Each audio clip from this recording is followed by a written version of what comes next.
Khaled's bewilderment only deepened with each passing day in the bewildering land of Zekola. He was no longer just a visitor who had stumbled through a forgotten tunnel. He was now a resident, trapped by circumstances far beyond his understanding. The city's architecture was strange, its people's customs even stranger. He observed them from a distance, a ghost from another world trying to decipher their silent language of gestures and expressions. Every interaction was a puzzle, every transaction a mystery. People would exchange goods without a single coin passing between their hands. A baker would hand over bread, the customer would simply walk away, yet both seemed satisfied. Instead of payment, the customer underwent a strange, fleeting examination. When he offered the Egyptian pounds he carried, the vendors would stare at him. Vendors stared with pity, with disdain. He was lost geographically, he was lost culturally. Adrift in a sea of norms he could not comprehend. The initial thrill of discovering a new world had long since evaporated, replaced by a gnawing fear for his own survival. The shocking truth was finally revealed to Khaled, and it was more fantastic and terrifying than anything he could have imagined. In the land of Zekola, the currency was not gold, silver, paper. It was something far more personal: intelligence. Every citizen was born with a certain number of intelligence units, a quantifiable measure of mental acuity, creativity, knowledge.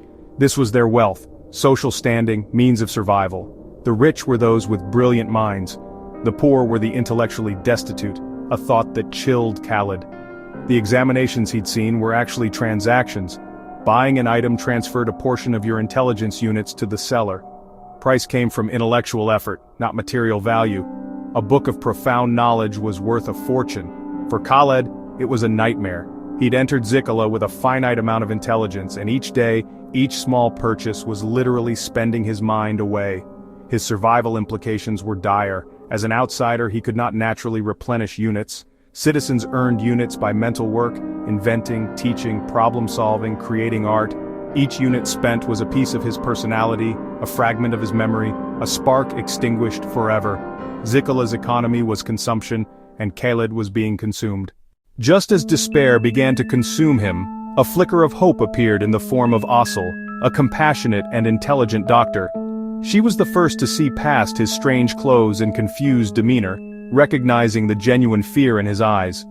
Asıl treated the intellectually poor, whose units had fallen so low, their bodies and minds began to fail.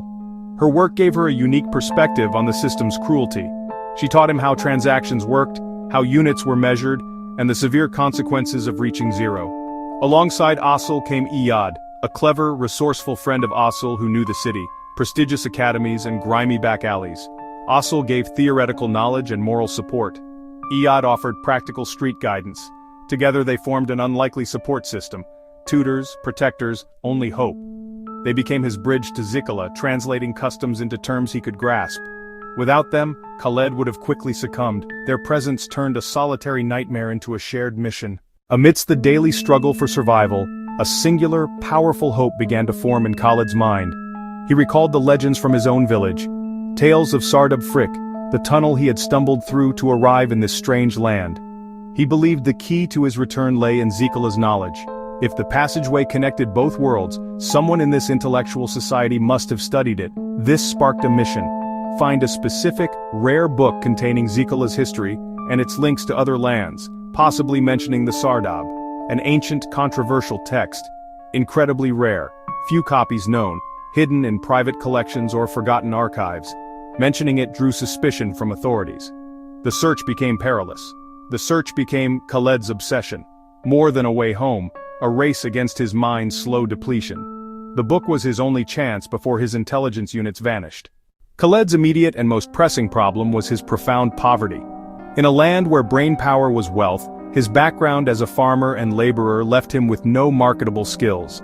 Every job available seemed to require specialized knowledge he simply did not possess.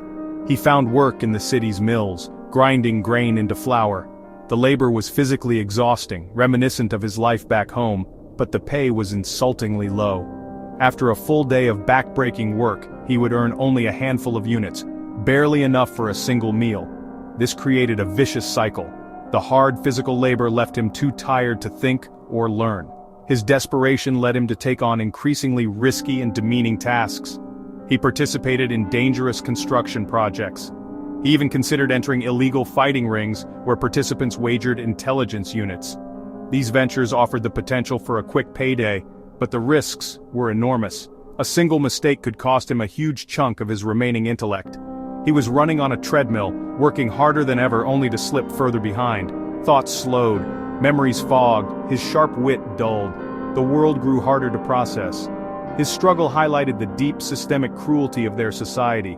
It was a meritocracy taken to its most extreme and unforgiving conclusion.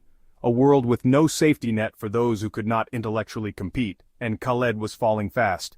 As Khaled's personal crisis deepened, a larger, more ominous threat began to loom over the city. The approach of Yom Zekola. This was the most important day in the Zekolan calendar. A day of celebration for the wealthy, a day of reckoning for the poor. For the intellectually rich, it was a time of feasting and public displays of mental prowess. But beneath the festive exterior lay a dark tradition. The poorest citizens, those with the lowest recorded intelligence units, were rounded up. Zekolan law declared the non-contributing a drain on resources. To maintain collective intelligence, these individuals were publicly executed, framed as a necessary sacrifice. The poor took on the most dangerous jobs, gambled recklessly, tried anything to earn extra units. Fear hung over the poorer districts like a shroud. Khaled saw terror in the eyes of his co-workers. His intelligence score edged toward the fatal threshold. The air grew thick with tension as the festival drew near. The city was a predator, and its annual festival was when it fed.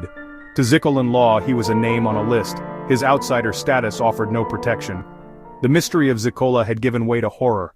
The final days leading up to Yom Zekola were a blur of frantic activity and escalating dread. Every tick of the clock was a countdown to the culling. Time now felt like a rapidly shrinking corridor with walls closing in. His search for the Sardab Frick book became a desperate, reckless scramble. He chased down every rumor. Asl chased down rumors. Iyad chased down rumors. They scoured old bookshops, questioned collectors, and followed faint leads through the city's intellectual underbelly. The book was a phantom, always out of reach, shrouded in mystery and danger. Khaled's intelligence units had fallen to a dangerously low number, placing him squarely in the target range for the Yom Zekola sacrifice. Simple calculations became difficult, his memories felt distant and frayed, and a constant mental fog clouded his judgment. Asl's association with Khaled put her safety in jeopardy. Iyad's ventures drew unwanted attention from dangerous figures, yet neither abandoned him. The trio was isolated, operating on borrowed time and fueled by shared desperation. The city was poised for its celebration and its sacrifice. Khaled stood at the precipice, staring into the abyss of Zekola's brutal tradition. His journey had spiraled into a desperate fight for survival against a system designed to crush the unfortunate. The question of his escape was now overshadowed by a more terrifying unknown. Could he possibly survive the coming day?